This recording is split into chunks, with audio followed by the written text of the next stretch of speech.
Tout jet-setter qui se respecte doit faire une halte à Saint-Moritz au mois de février. Cette charmante station, située au cœur des Alpes suisses, accueille chaque hiver depuis 17 ans le championnat du monde de polo sur neige. Un titre purement honorifique que se disputent âprement 4 équipes. Des équipes composées chacune de 4 joueurs, amateurs et professionnels, un défenseur, un milieu de terrain et 2 attaquants pour reprendre des termes footballistiques. Chaque partie se joue en 4 périodes de 7 minutes. Objectif pour les joueurs, marquer des buts en logeant la balle en plastique rouge entre les poteaux. Objectif pour les spectateurs, se montrer à l'occasion de ce rendez-vous mondain incontournable.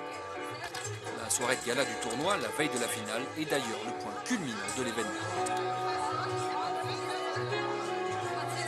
En hiver, on a du bob, on a du ski, on a de cresta, on a un tas de choses. Et les courses chevaux sur le lac, on s'est dit ça serait encore quelque chose d'attraction pour Saint-Moritz, pour organiser ces tournois sur le lac. Et puisque dans l'histoire du polo, il n'était jamais joué de polo sur la neige depuis 2600 ans.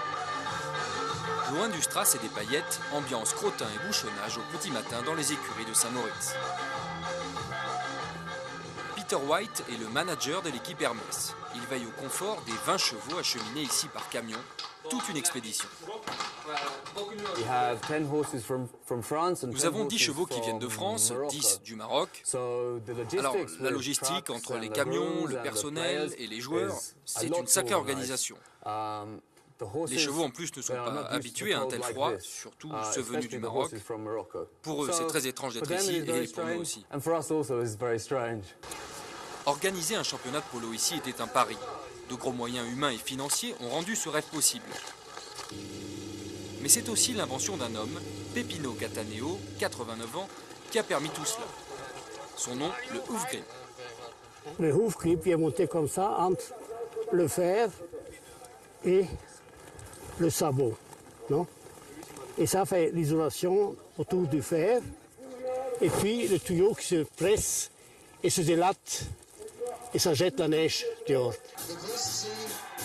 L'équipe Hermès s'est brillamment qualifiée pour la finale. La partie peut commencer.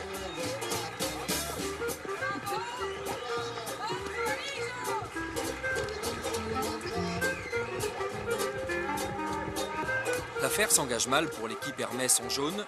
Leurs chevaux paraissent plus souffrir de l'altitude que ceux de l'adversaire. Les buts s'enchaînent rapidement. Patrick Guérand-Hermès, le capitaine de l'équipe, enrage. Les jaunes touchent même le fond au moment où l'un des leurs, Mathias Hermès, chute lourdement. Peter, joueur lui-même, se ronge les sangs au bord du terrain. Nous devons trouver une stratégie pour les contrer, sinon ça va mal aller pour nous. Mais bon, on va tout faire pour s'en sortir.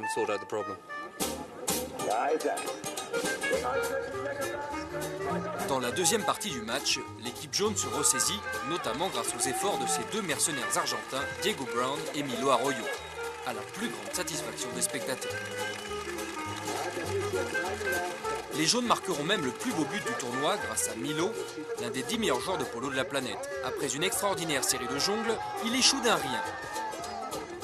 Mais Diego Brown, d'un superbe retourné, expédie la balle dans la lucarne.